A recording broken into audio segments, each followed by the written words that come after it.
Il y a quelque chose qui retient les victimes de pervers narcissiques prisonnières, bien après qu'elles auraient dû s'échapper. Quelque chose qui les pousse à revenir encore et encore, même si elles savent rationnellement qu'elles ne devraient pas. Quelque chose qui ressemble à de l'amour, mais que Carl Jung a identifié comme un mécanisme complètement différent. Un mécanisme qui, une fois compris en profondeur, perd à jamais son pouvoir sur vous. Si jamais vous avez quitté un pervers narcissique seulement pour revenir des semaines ou des mois plus tard, si jamais vous avez promis que cette fois était la dernière, seulement pour vous retrouver de nouveau dans ses bras, si jamais vous avez ressenti une attraction magnétique envers quelqu'un que vous savez qui vous détruit et que vous n'avez pas pu expliquer pourquoi, alors cette vidéo va vous apporter la compréhension qui, enfin, brisera ce cycle. Jung a consacré des années à étudier ce qu'il appelait le lien d'ombre, un type spécifique de connexion qui se forme, non pas malgré l'abus, mais précisément à cause de lui. Et ce qu'il a découvert, c'est que ce lien ne se brise pas avec la seule force de volonté, il se brise avec la compréhension. Dans les prochaines minutes, je vais vous expliquer exactement ce qui vous maintient lié au pervers narcissique.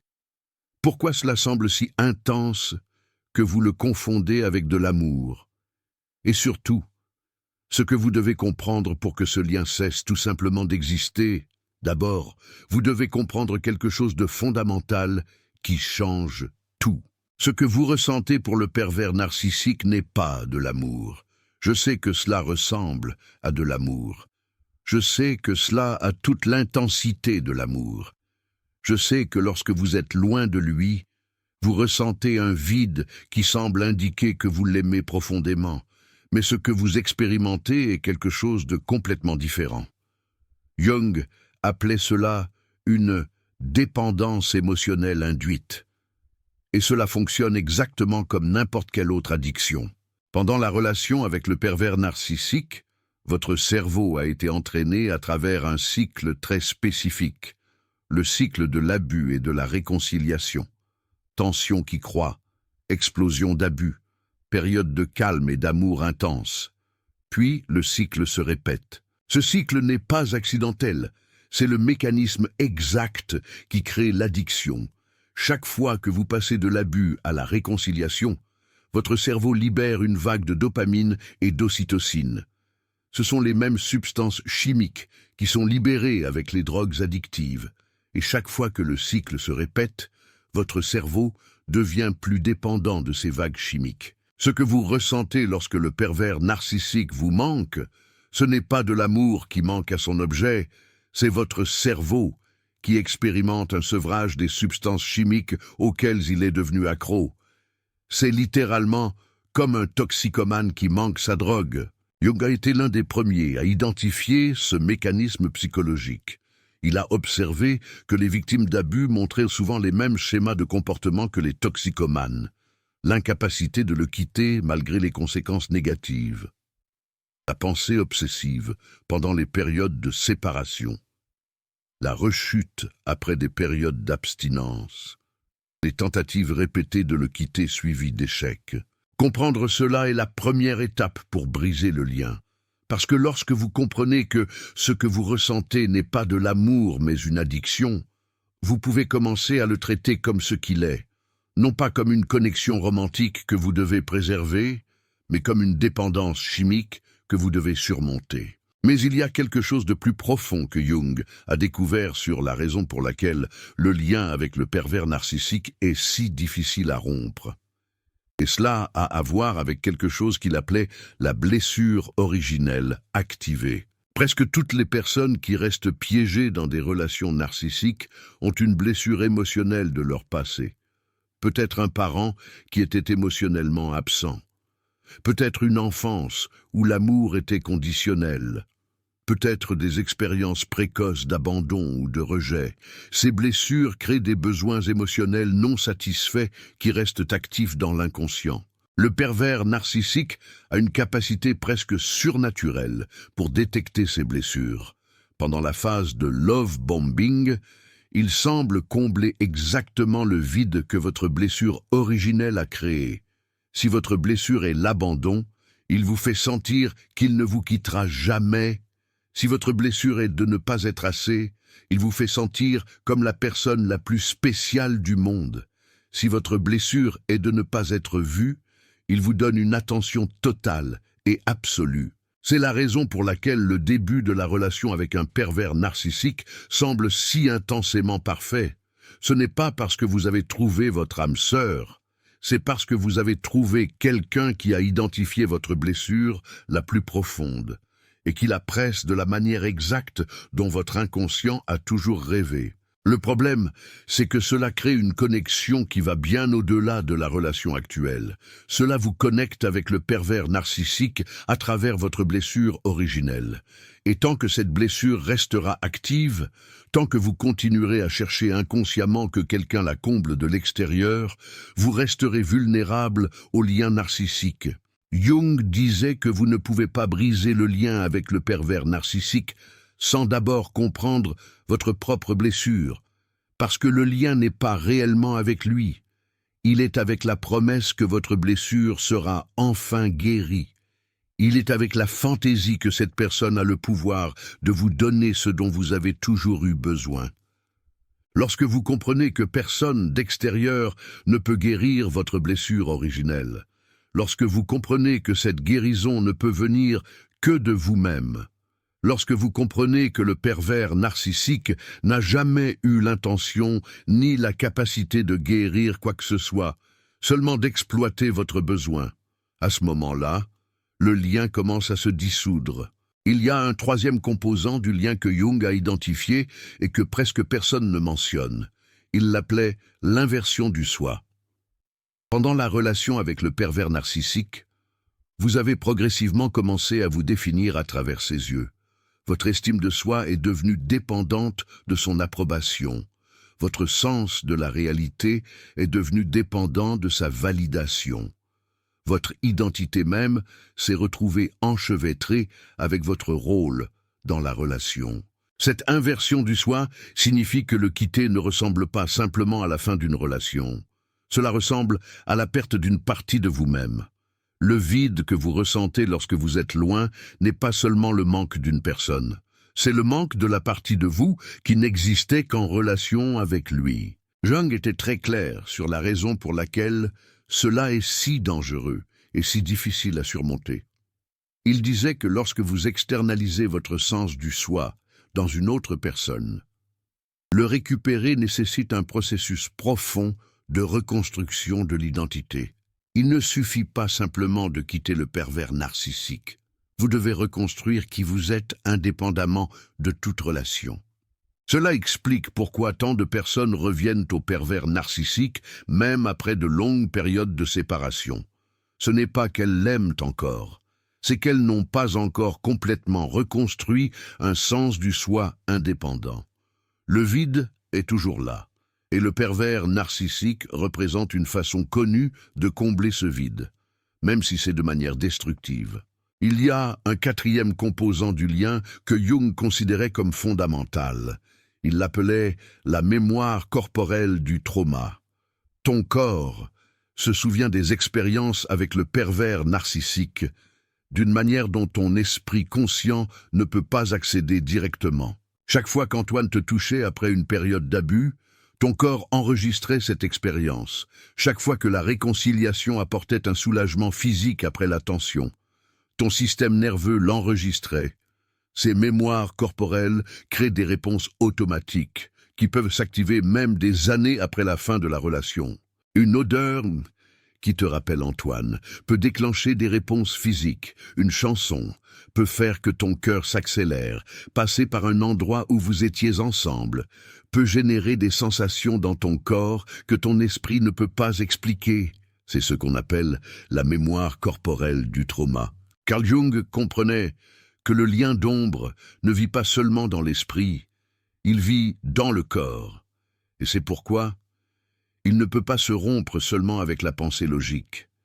Il nécessite un processus qui inclut le corps, qui permet aux mémoires corporelles de se traiter et de se libérer. Ceci explique pourquoi beaucoup de personnes peuvent comprendre intellectuellement que la relation était toxique, et pourtant, sentir une attraction physique envers Antoine, l'esprit peut être arrivé à des conclusions claires, mais le corps opère toujours à partir de mémoires non traitées.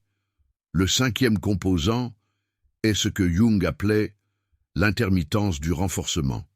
C'est peut-être le plus puissant de tous les mécanismes qui créent le lien d'ombre.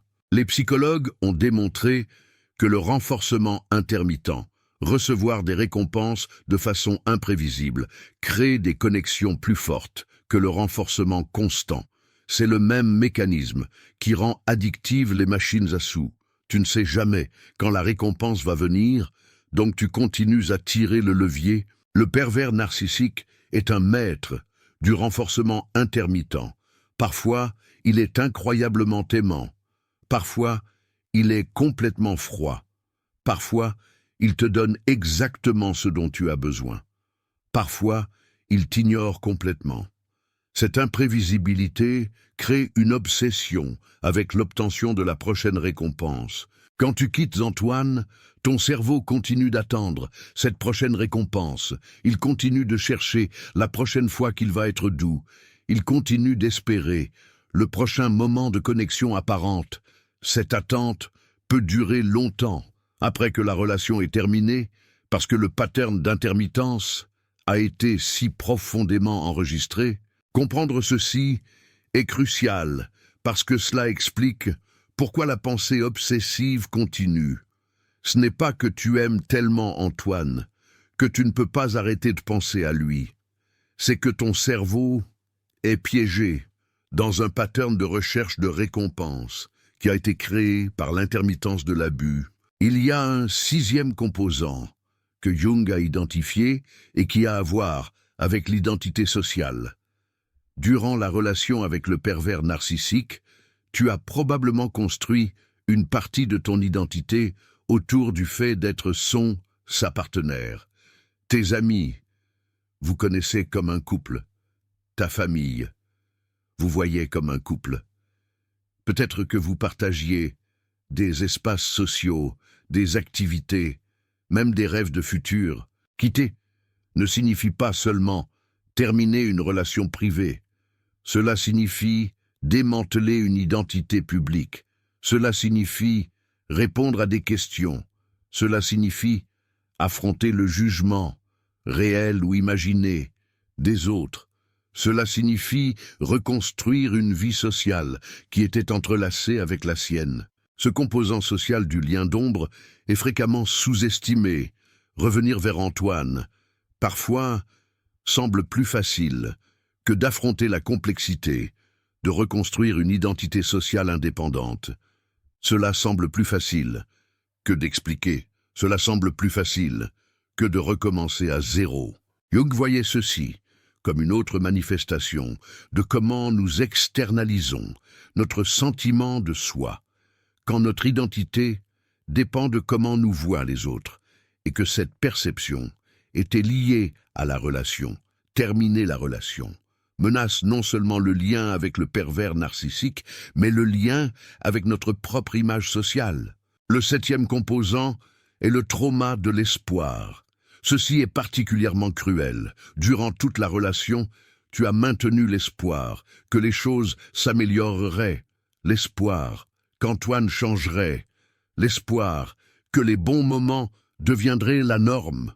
Au lieu de l'exception, cet espoir ne disparaît pas automatiquement. Quand tu quittes Antoine, il reste vivant, et chaque fois qu'Antoine fait quelque chose qui semble différent, qui semble indiquer un changement, cet espoir s'active avec une force renouvelée. Le trauma de l'espoir est que il te maintient vulnérable aux tentatives du pervers narcissique de te récupérer parce que tu veux croire, parce qu'une partie de toi n'a jamais cessé de vouloir que ça fonctionne, et cette partie peut être exploitée une fois après l'autre. Jung disait que lâcher l'espoir est un des aspects les plus douloureux de rompre le lien d'ombre.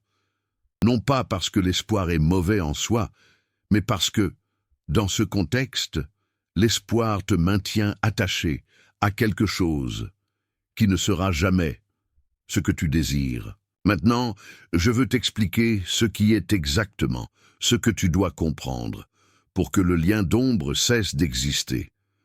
Jung a identifié plusieurs insights clés qui, quand ils sont compris profondément, dissolvent le pouvoir du lien narcissique. Le premier insight est que tu n'as jamais aimé le pervers narcissique réel, tu as aimé une personne qui n'a jamais existé. La personne qui t'a fait tomber amoureuse, amoureux, durant le love bombing, était une fabrication, soigneusement conçue, pour t'attraper. C'était un miroir qui reflétait exactement ce que tu avais besoin de voir. Cette personne n'est pas réelle, n'a jamais été réelle, et la regretter, c'est regretter une illusion. Quand cet insight pénètre réellement, quelque chose change profondément. Tu arrêtes de regretter le pervers narcissique, parce que tu comprends qu'il n'y a pas de pervers narcissique à regretter. Il n'y a qu'un abuseur qui utilisait un masque, et le masque n'était pas une personne. Le deuxième insight est que ce que tu ressentais comme amour était de la manipulation chimique. Les sentiments intenses que tu associais à l'amour profond étaient le résultat d'un cycle d'abus conçu pour créer une dépendance. Ils n'étaient pas une preuve de connexion authentique. Ils étaient une preuve de conditionnement effectif. Quand cet insight pénètre réellement, les sentiments commencent à perdre leur pouvoir. Tu continues à les sentir pendant un certain temps parce que les connexions neurologiques tardent à disparaître, mais tu ne les interprètes plus comme de l'amour, tu les interprètes comme des symptômes de sevrage, et ça fait toute la différence dans comment tu réponds à eux. Le troisième insight est que ta blessure originelle ne peut pas être guérie par une autre personne. Le pervers narcissique n'allait jamais guérir ta blessure. Il ne faisait que l'exploiter. Et aucun pervers narcissique futur ne la guérira non plus. La guérison de cette blessure est un travail interne que seul toi peux faire. Quand cet insight pénètre réellement, tu arrêtes de chercher inconsciemment. Que quelqu'un remplisse ce vide, tu commences le travail de le remplir toi-même. Et quand ce travail avance, tu deviens immune, non seulement à ce pervers narcissique, mais à tous les pervers narcissiques futurs. Le quatrième insight est que le vide que tu ressens, sans Antoine, n'est pas une preuve d'amour, c'est une preuve de perte de soi. Et cette perte de soi nécessite d'être traitée directement, pas remplie, avec une autre relation. Quand cet insight pénètre réellement, le vide cesse de te pousser vers Antoine. Elle devient une invitation à te reconstruire, une opportunité de redécouvrir qui tu es, en dehors de toute relation. Le cinquième insight est peut-être le plus libérateur de tous.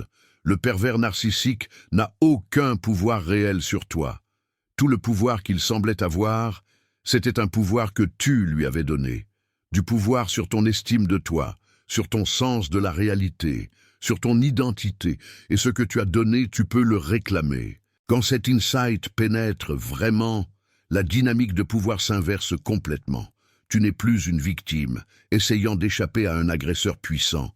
Tu es une personne, réclamant des parties d'elle-même qu'elle avait temporairement confiées. Le narcissique ne peut pas t'arrêter, parce qu'il n'a jamais eu de pouvoir réel. Il avait seulement le pouvoir que tu lui as prêté. Je veux faire une pause ici, pour reconnaître ce que tu viens d'entendre. Ces 5 insights sont le résultat de décennies de travail clinique et théorique, de Jung et des penseurs qui ont suivi sa tradition. Ensemble, ils représentent la clé qui ouvre la porte du lien traumatique. Ce ne sont pas seulement des idées, ce sont des outils de libération. Si ces insights résonnent avec toi, si tu sens que quelque chose à l'intérieur de toi commence à comprendre d'une façon nouvelle, je t'invite à considérer le Super Thanks qui se trouve sous la vidéo. Ce n'est pas obligatoire, mais c'est une façon de dire « ces mots me libèrent, continue à les partager ». Chaque Super Thanks me permet de continuer à traduire la sagesse de Jung. en outils pratiques qui peuvent briser les liens les plus résistants. Je veux approfondir comment intégrer ces insights de façon pratique, parce que les comprendre intellectuellement n'est que la première étape. Ils doivent passer de ton esprit à ton corps, de la théorie à l'expérience vécue. Jung recommandait plusieurs pratiques pour aider à cette intégration. La première est l'écriture réflexive. Prendre chaque insight et écrire extensivement sur comment il s'applique à ton expérience spécifique. Ne pas seulement lire que tu n'as jamais aimé le vrai narcissique, mais écrire en détail qui était cette personne fabriquée, quelles caractéristiques elle avait, comment elle différait du narcissique que tu as découvert après. Cette écriture aide à rendre concret ce qui autrement reste abstrait. Elle convertit l'insight général en connaissance personnelle. Et la connaissance personnelle est beaucoup plus puissante pour dissoudre le lien que la connaissance théorique.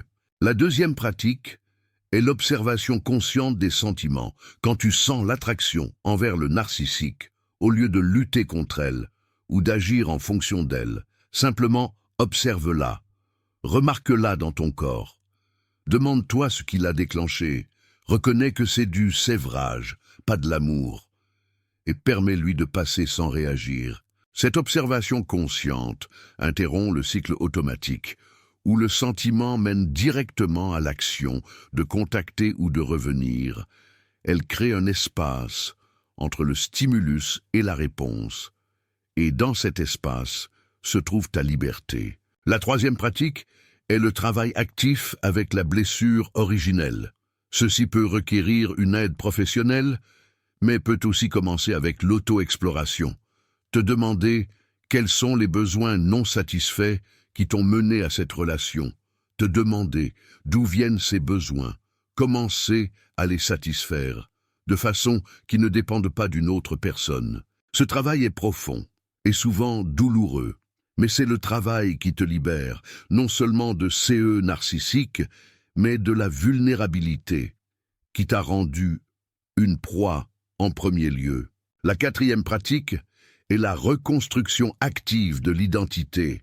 Ceci signifie explorer qui tu es en dehors de toute relation, ce que tu aimes, ce que tu valorises, quels rêves tu as, quel type de personne tu veux être. Consacrer du temps et de l'énergie à répondre à ces questions et agir en fonction des réponses. Plus ton sens du soi indépendant devient solide, moins le vide que le narcissique a laissé a de pouvoir, et moins tu as de raison de revenir remplir ce vide avec quelque chose de destructif. La cinquième pratique est la création de nouvelles mémoires corporelles. Ton corps se souvient du narcissique, de façon qui doivent être réécrites. Ceci se fait en créant de nouvelles expériences positives, qui n'ont rien à voir avec lui, elle. De nouvelles activités physiques, de nouveaux lieux, de nouvelles sensations. Ces nouvelles expériences créent de nouvelles mémoires corporelles, qui graduellement déplacent les anciennes. Ton corps apprend qu'il y a d'autres façons de se sentir vivant, d'autres façons d'expérimenter le plaisir, d'autres façons de connecter. Jung soulignait que la guérison du lien traumatique n'est pas seulement mentale, c'est un processus complet qui implique l'esprit, le corps, les émotions et l'esprit. Toute approche qui ignore un de ces aspects sera incomplète. Il y a quelque chose d'autre que je veux partager avec toi à propos du processus de rupture du lien. Il est important que tu comprennes que ce n'est pas linéaire. Il y aura des jours où tu sentiras que les insights ont pénétré complètement et que le lien s'est rompu, et il y aura des jours où tu sentiras l'attraction avec la même force que toujours. Ceci ne signifie pas que tu es en train d'échouer. Cela signifie que tu es dans un processus. Les reculs apparents sont une partie normale de l'intégration. Chaque fois que le lien s'active et que tu l'observes consciemment, au lieu de réagir automatiquement, tu es en train de l'affaiblir. Chaque fois que tu appliques un insight, au moment de la tentation, tu es en train de l'intégrer plus profondément. Jung comparait ce processus à l'apprentissage d'une nouvelle langue. Au début, tu dois traduire consciemment chaque mot. C'est lent, maladroit et épuisant. Mais avec la pratique, la nouvelle langue devient automatique. Tu n'as plus à y penser. Tu la parles simplement. La même chose se produit avec les insights qui brisent le lien. Au début, tu dois te les rappeler consciemment, chaque fois que l'attraction s'active. Mais avec la pratique, ils deviennent automatiques. Ta première pensée, quand tu sens l'attraction, n'est plus « je veux revenir ». C'est du sevrage, ça va passer. Maintenant, je veux te parler de ce qui se passe quand ces insights pénètrent vraiment, quand ils passent d'être des idées que tu comprends intellectuellement à des vérités que tu sens dans ton corps. Jung décrivait un phénomène qu'il appelait le moment du clic. C'est un moment où toute l'information que tu as accumulée sur le narcissisme soudainement s'intègre, où tu comprends, non seulement avec ton esprit, mais avec tout ton être, ce que tu as vraiment vécu. Ce moment est différent pour chaque personne. Pour certains, il se produit de façon dramatique, un instant de clarté totale qui change tout. Pour d'autres, c'est plus graduel, une accumulation de petites compréhensions qui éventuellement atteignent une masse critique. Mais quand il se produit, le lien simplement cesse d'exister. Ce n'est pas que tu dois lutter contre lui, ce n'est pas que tu dois y résister avec force de volonté. Il n'est simplement plus là. L'attraction magnétique disparaît. Le vide se transforme en espace. Pour quelque chose de nouveau, les pensées obsessionnelles se tournent vers des souvenirs neutres. Jung comparait ce moment au réveil d'un rêve. Pendant que tu rêves, le rêve semble complètement réel, les émotions sont réelles, la peur est réelle, le désir est bien réel, mais au moment où vous vous réveillez, tout cela disparaît simplement. Non pas parce que vous l'avez conquis, mais parce que cela a cessé d'être réel. Le lien avec le pervers narcissique fonctionne de la même manière. Tant que vous êtes dedans, cela semble être la chose la plus réelle au monde. Cela ressemble à de l'amour. Cela ressemble à une connexion. Cela ressemble à un besoin véritable. Mais lorsque les prises de conscience pénètrent profondément, lorsque vous vous réveillez réellement à la réalité de ce que vous avez vécu, tout cela se dissout simplement. Ce qui reste après, ce n'est pas le vide, c'est la liberté.